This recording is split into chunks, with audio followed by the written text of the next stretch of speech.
Hello, in today's video we'll be smoking a whole turkey for the dinner table right in time for the holidays. So first I prepare my grill, and this is just a Weber kettle grill. I add my charcoal, and I usually use lighter fluid to light my fire.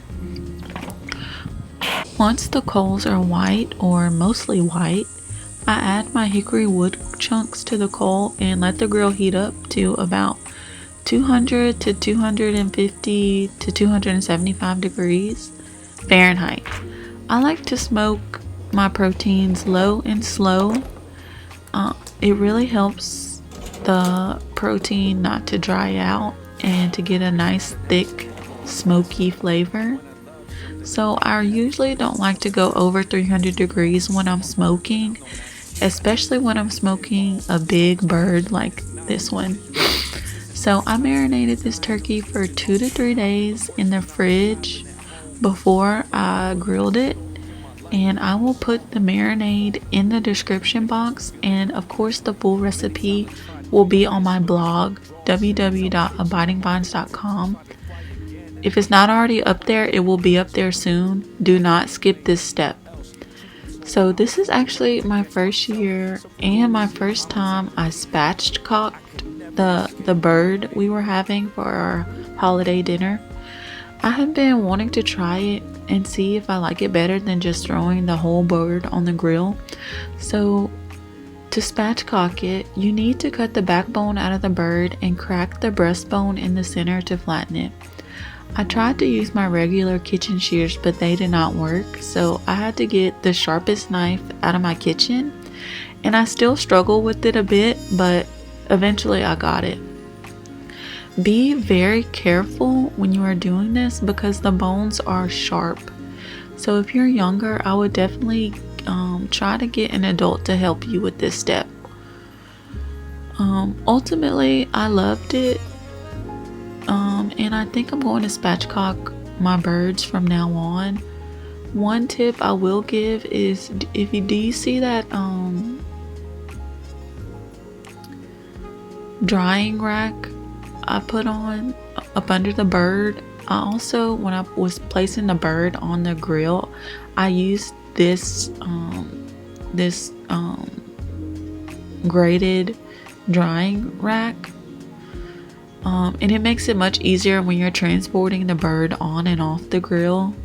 So whenever you're doing this, I recommend that you have something like that up under the bird so that it's just easy to move, because it can be a little heavy.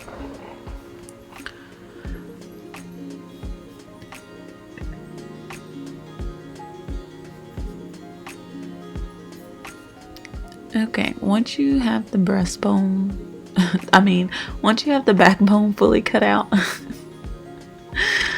go ahead and, flatten out the turkey and make sure you season the underside of it too. And then flip it over and make sure you pat the skin dry, because that's going to help the skin to crisp up in the oven. Crisp up on the grill as much as possible, and it is also gonna help your seasoning stick.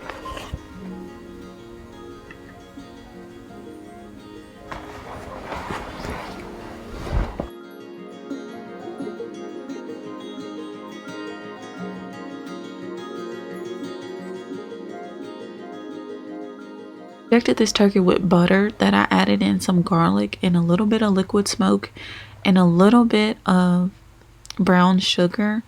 I love the sweet and smoky and garlicky flavor, but it's something that you can easily add your own favorite spices to.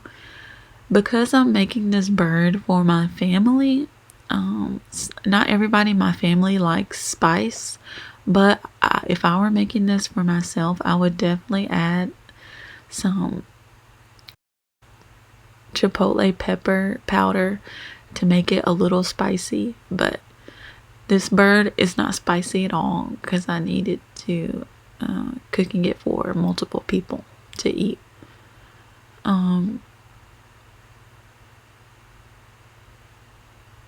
I think injecting is essential when you're cooking a breast, when you're cooking a turkey this big, but especially in the breast, because we all know that breast can dry out really quickly, and that's why I really recommend marinating and injecting, because I promise you, if you don't do that, I promise you it's gonna be dry if you don't do those steps. Like, do not trust anybody else when they tell you that you don't have to marinate and you don't have to inject in order to get your breast when you're cooking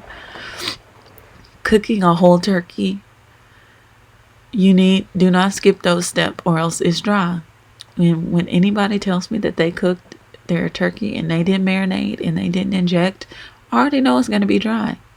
There's no doubt in my mind.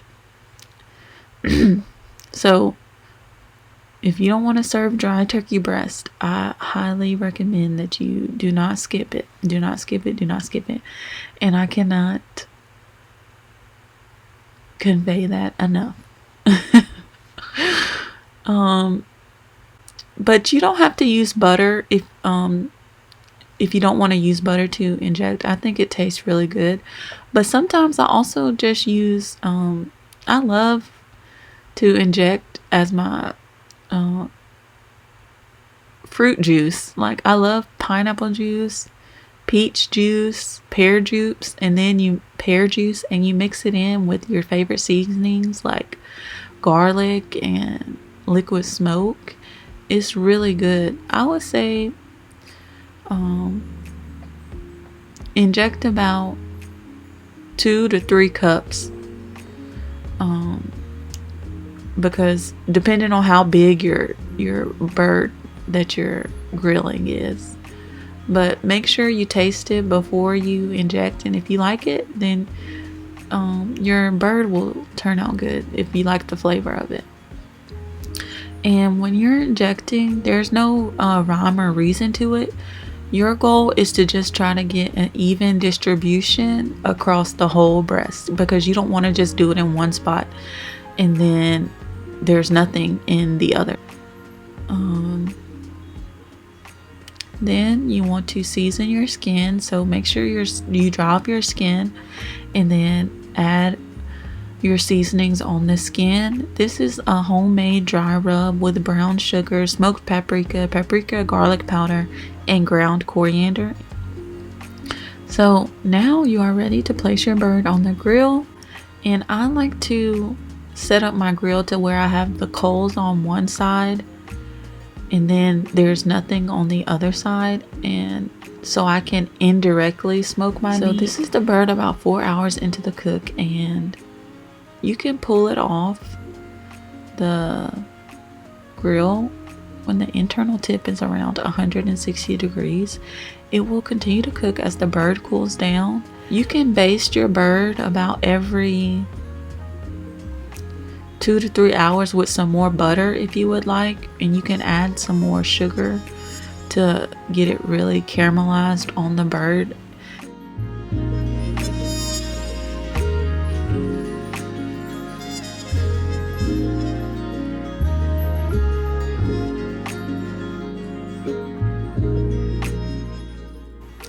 Once cooled, you can carve your bird and make sure you keep the bones to make a delicious stock for soups and gumbos.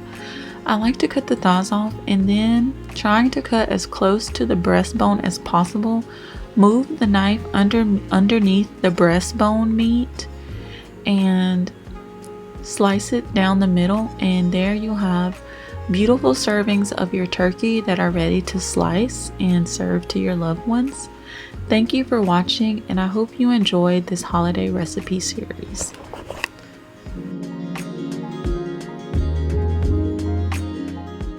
Don't forget to subscribe to my YouTube channel.